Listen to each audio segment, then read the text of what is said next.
Thank you. Many of us grew up with the Better Homes and Gardens cookbook in the kitchen. It has been around. It has been the go-to cookbook for 80 years. The recently published 15th edition adds hundreds of new recipes for today's home cook.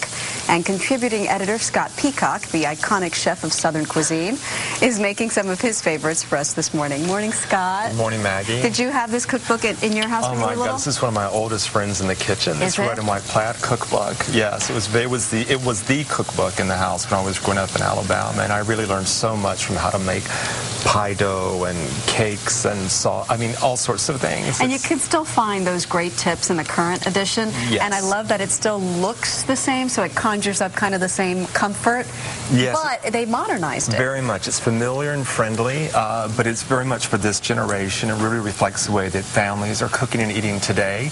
And it has over 1,400 recipes, but 1,000 of them are new. And then they have some classics in there, and it has some great new features as well. I love the new features, especially the Make It Mine feature, which, let's explain. You can take a basic recipe, like a lasagna recipe, which everybody knows has ground beef and mozzarella cheese. Right. And you can customize it. How do we do that? Exactly. Well, it will give you a list of suggestions, but then it also sort of frees you up to use your own choices as well. So we're making two examples this morning. We're making one with whole wheat lasagna noodles, delicious, and a meat sauce. It has some Italian sausage and some pancetta and onions and garlic, and then some crushed tomatoes.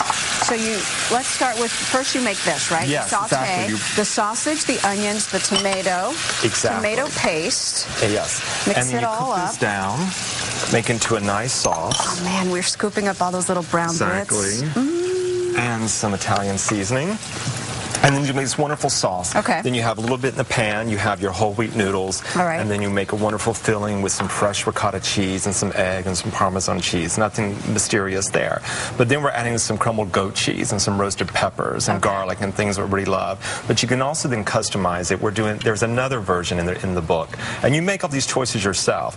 And this uses regular noodles. And it gives you a list, and you mix and match however you want, right? Exactly. It's fantastic. And it also can inspire you to make your own choices. It gives you that freedom and that excitement and then inspiration, which I really like a lot. Yeah. So it gives you the guidelines you need to work with. And so you make this, put it in the oven? Yes, I could bake it at 375, 30, 45 minutes till it's nice and bubbly. You're done. Fantastic. Love it. Okay. The next feature that I really like in the book is Cook Once, Eat Twice. Yes. It gives you not just one, but two recipes for the same protein or the same, main meal. But completely different recipes. Exactly. One preparation gives you two completely different meals. So this is a wonderful pork roast with garlic and thyme and all these wonderful vegetables, fennel and carrots and potatoes, which of course you could use whatever vegetables you wanted in with the season.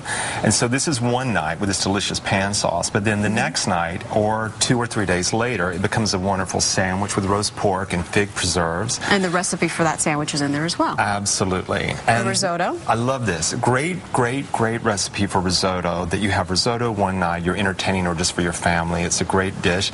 And then the next day or 2 days later, you have risotto pancakes, which are fantastic with a horseradish sauce. And these are, I've noticed that the second recipe is they're all so quick. Very fast. Because you've done all the work in the first time. Yeah. And they're great, and they're very different. No one's going to think you're, that again. No, it's something completely different. All right. Wonderful. Thank you, Scott. And some great dessert recipes in there, too, so be sure to check them out in the new book, or you can go to our website to find all these recipes. It's earlyshow.cbsnews.com. We'll be right back. You're watching The Early Show on CBS.